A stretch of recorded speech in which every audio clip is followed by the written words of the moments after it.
കൊട്ടാര വിപ്ലവം നടത്തുക, തന്നെ MLA ആക്കിയ രാഷ്ട്രീയ പാർട്ടിയിൽ നിന്ന് രണ്ടും കൽപ്പിച്ച് ഇറങ്ങിപ്പോരുക, സംസ്ഥാനം ഭരിക്കുന്ന മുഖ്യമന്ത്രിക്കെതിരെ പരസ്യമായി തന്നെ കൂരം പെയ്യുക, പൂജ്യത്തിൽ ഇരുന്ന തനിക്ക് വേണ്ടി സംസാരിക്കാൻ ഒറ്റ സുപ്രഭാതം കൊണ്ട് 42 MP ഉണ്ടാക്കുക.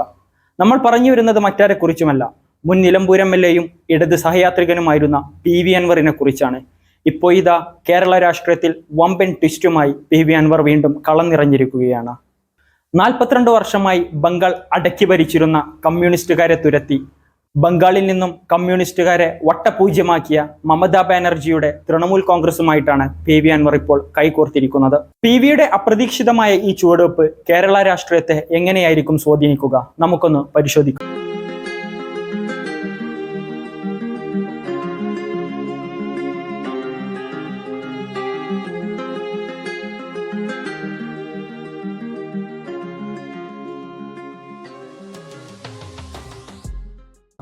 സംസ്ഥാന ഭരണകക്ഷിയായ LDF-ൽ നിന്നും രാജിവെച്ചിറങ്ങിപ്പോന്ന ശേഷം രാജ്യത്തെ പ്രധാന ഫാസിസ്റ്റ് വിരുദ്ധരെ തേടി അലയുകയായിരുന്നു PV Anwar.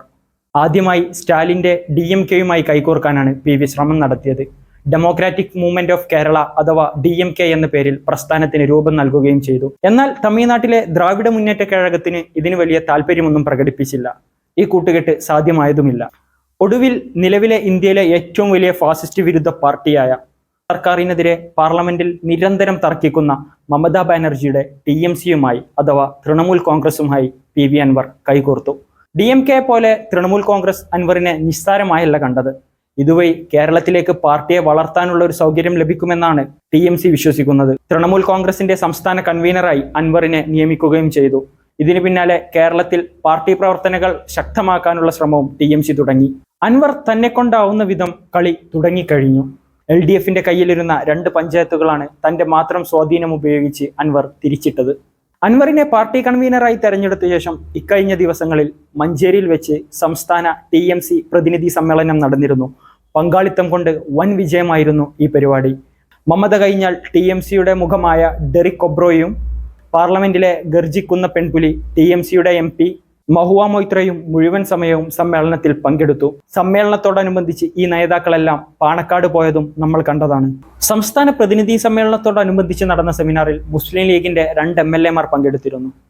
Manjeri MLA U ലത്തീഫും Mannarkkad MLA ഷംസുദ്ദീനും.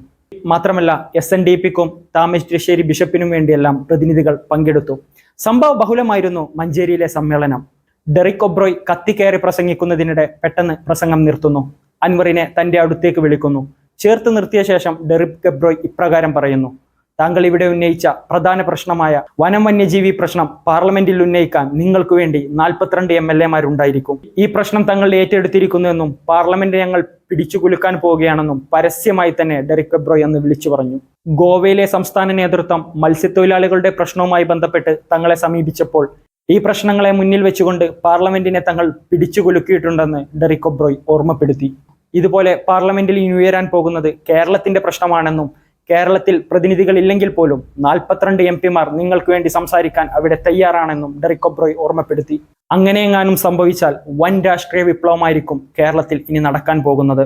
42 വർഷം തുടർച്ചയായി ബംഗാൾ അടക്കി ഭരിച്ച കമ്മ്യൂണിസ്റ്റുകാരെ അവിടെ നിന്ന് തുരത്തിയത് തങ്ങളാണെന്നും ഇപ്പോൾ ബംഗാളിൽ കമ്മ്യൂണിസ്റ്റ് പാർട്ടിക്ക് പേരിന് പോലും ഒരു സീറ്റില്ലെന്നും ഓർമ്മപ്പെടുത്തിക്കൊണ്ടാണ് ഡെറിക് ഒബ്രോയ് തന്റെ പ്രസംഗം അന്ന് തുടങ്ങിയത്. TMC-ക്ക് യാതൊരു സ്വാധീനവുമില്ലാത്ത കേരളം പോലൊരു സംസ്ഥാനത്ത് ഒരു പഞ്ചായത്ത് കിട്ടിയാൽ പോലും അൻവറിനെ സംബന്ധിച്ചിടത്തോളം അത് വൻ മൈലേജാണ് നൽകുക.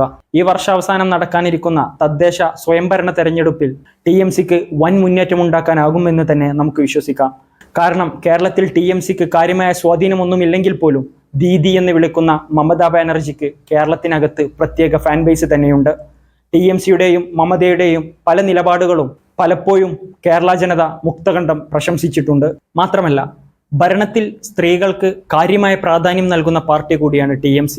50% സ്ത്രീ വോട്ടർമാരുള്ള കേരളത്തിൽ ഇത് എത്ര കണ്ട് സ്വാധീനിക്കുമെന്നുള്ളത് കണ്ടറിയേണ്ട കാഴ്ച തന്നെയാണ്. പാർലമെന്റിനകത്ത് സ്ത്രീകൾക്ക് 33% സംവരണം കൊണ്ടുവരണമെന്ന് പറഞ്ഞ ബില്ല് അവതരിപ്പിച്ച സമയത്ത് TMC MP-മാരെല്ലാം ഇതിനെ ചിരിച്ചുകൊണ്ട് തള്ളുകയാണ് ചെയ്തത്.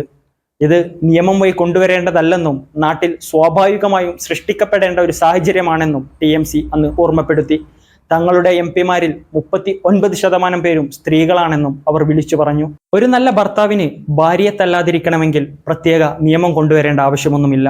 അയാൾ ഭാര്യയെ തല്ലില്ല എന്നാണ് മഹുവ മൊയ്ത്ര തന്റെ പ്രസംഗത്തിൽ അന്ന് വിളിച്ചു പറഞ്ഞത്. പെരുമ്പാവൂരിലടക്കം ഒരുപാട് ബംഗാളി വോട്ടർമാരുള്ള കേരളത്തിൽ TMCയുടെ പ്രവേശനം എങ്ങനെയായിരിക്കും ബാധിക്കുക എന്ന് നമുക്ക് കാത്തിരുന്നു കാണാം.